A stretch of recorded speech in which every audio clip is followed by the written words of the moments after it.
My name is Bia Riaz. I am a resident of Baltimore City since 1997. I am currently at the Maryland Legal Aid Bureau as an attorney in their Housing Preservation and Community Economic Development Project. I have an interest in preserving the trees at Mount Vernon Park because I do live in that neighborhood. So I come here on behalf of the Save the Trees Alliance as well as a resident of the City of Baltimore. The specific issue that I wanted to address today is the lack of community outreach, engagement, and involvement on the part of the Mount Vernon Place Conservancy. As we discussed earlier in this hearing, the December 14th CHAP public hearing, the staff report, page 9, staff recommendations, item 3 and 4, specifically charged Mount Vernon Place Conservancy with reaching out to the petition authors, the community residents, public stakeholders to build consensus and support for the current or revised tree replacement plan, indicating that the Conservancy should engage in a meaningful and substantive dialogue to review and discuss and revise the plan as presented. This did not happen.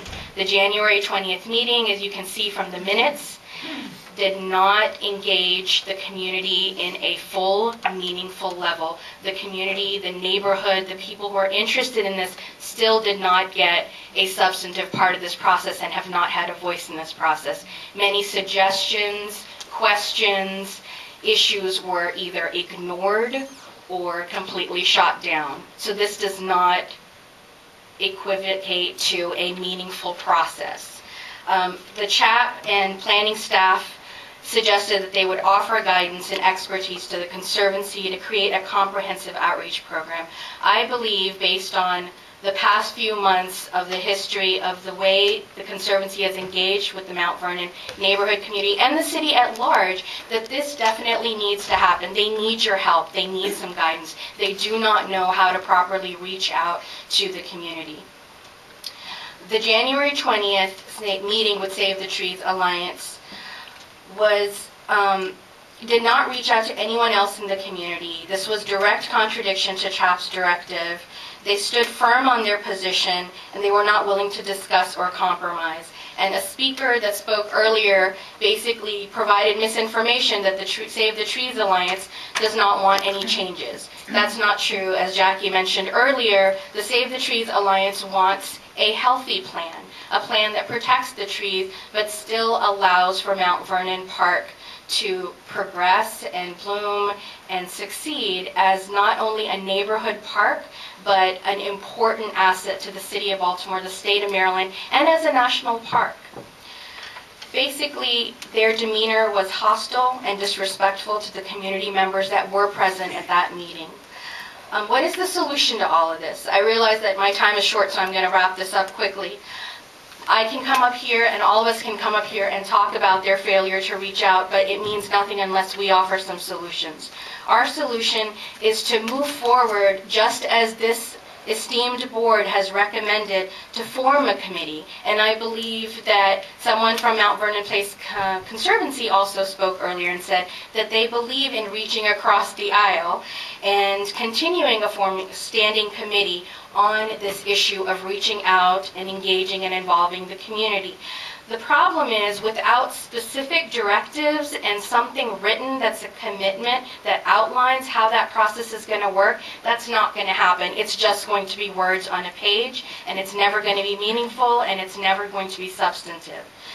So they need a document, a proposal that's either an addendum to their proposed master plan that specifies how many times they're willing to meet with the community, what members of the community they're reaching out to, how they're doing this activity. Meaningful involvement can only be realized if the proposal is detailed in writing. More grassroots efforts need to take place. As the Save the Trees Alliance suggested at the January 20th meeting, these need to be in the form of larger public meetings.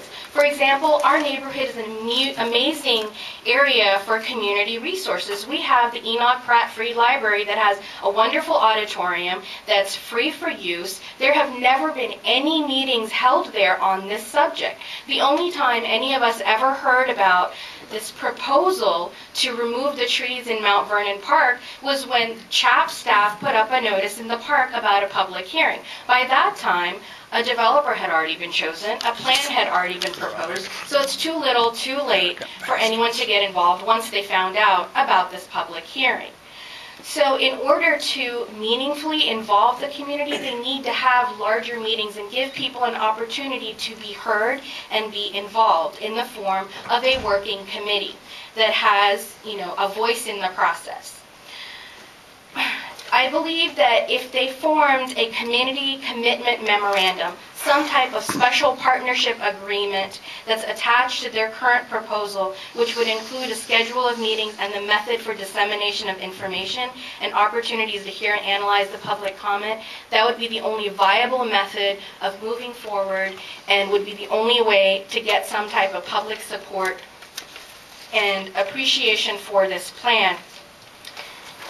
The only other thing I wanted to point out is in their very own proposal, page 4 of their proposal, under the section on stewardship, paragraph 2 talks about engaging the community and volunteers.